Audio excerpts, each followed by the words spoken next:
कंधार तहसील समोर घोषणाबाजी व धरणे आंदोलन. अवैध मुरुम उत्खननाविरोधात जन आक्रोश. KTIL वर कारवाई नाही तर आंदोलन तीव्र करण्याचा इशारा. कल्याण टोल इन्फ्रास्ट्रक्चर प्रायव्हेट लिमिटेड या कंपनीवर तात्काळ कठोर कारवाई करावी. संबंधित ठिकाणाची तातडीने मोजणी ETC इलेक्ट्रॉनिक सर्वेक्षण करून वस्तुस्थिती जाहीर करावी. शासनाचा बुडवलेला महसूल कंपनीकडून त्वरित वसूल करून शासन खात्यात जमा करावा. वरील सर्व मागण्या तात्काळ पूर्ण न झाल्यास येत्या 28 तारखेला कंधार येथे मोठ्या प्रमाणात जन आंदोलन छेडण्यात येईल, असा स्पष्ट इशारा सामाजिक कार्यकर्ते ॲडव्होकेट प्रसेनजित वाघमारे यांनी देत प्रशासनाने याची त्वरित दखल घ्यावी असे म्हटले आहे. जनतेचा आवाज 24/7 न्यूज नांदेड.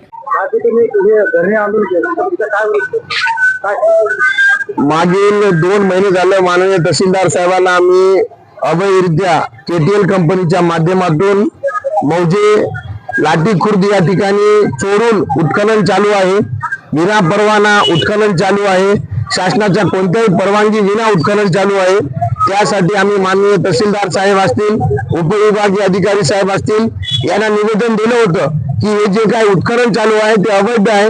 यातून जी काही वाहतूक होत आहे ती सुद्धा अवैध आहे आणि यातून प्रशासनाची दिशाभूल करून माननीय मंडळाधिकारी असतील, तहसीलदार साहेब असतील, या ठिकाणचे तलाठी असतील यांची दिशाभूल करून चुकीच्या पद्धतीने परमिशन काढायची 500 ब्रासची आणि त्या ठिकाणी प्रत्यक्षात 50 हजार ब्रास मुरुम उत्खनन करायचा. कुठेतरी चुकीच्या पद्धतीने प्रशासनाची दिशाभूल करायची KTL कंपनीचं काम चालू आहे. या KTL कंपनीला आतापर्यंत माननीय तहसीलदार साहेबांनी का कारवाई केली नाही किंवा मंडळाधिकाऱ्यांनी याच्यावर का नोटीस काढली नाही याचं उत्तर मागण्यासाठी आज या ठिकाणी आम्ही आलो होतो. प्रशासनानं आज माननीय तहसीलदार साहेबांना आम्ही भेटल्यानंतर लवकरात लवकर कार्यवाही होईल असं आश्वासन त्यांनी या ठिकाणी दिलं आहे. आणि जे काही KTL कंपनीचं काम आहे, जे काही KTL कंपनी या ठिकाणी चोरून जनतेची दिशाभूल करून आणि नांदेड जिल्ह्याच्या विकासाचा खोटा मोठा आराखडा समोर ठेवून जे मुरुम उत्खनन कराले त्याच्यावर कार्यवाही व्हावी आणि जरी कार्यवाही नाही झाली तर याहून मोठं आंदोलन आम्ही करणार आहोत. यासाठी मी मान्य तहसीलदार साहेबांना आमचं शिष्टमंडळ येऊन भेटलेलो आहोत आणि यावर कारवाई व्हावी अशी आमची अपेक्षा आहे. कारवाई नाही झाली तर येत्या 28 तारखेला आम्ही याच कार्यालयासमोर आमचं आमरण उपोषण आहे. जोपर्यंत ती उत्खनन अवैधरित्या बंद होत नाही तोपर्यंत आमचं हे आंदोलन थांबणार नाही. जरी आज या आंदोलनामध्ये आम्ही आज मान्य तहसीलदार साहेबांना वेळ दिला असला तरी त्यांनी कारवाई करावी या अपेक्षेने आम्ही त्या ठिकाणी वेळ दिलेला आहे.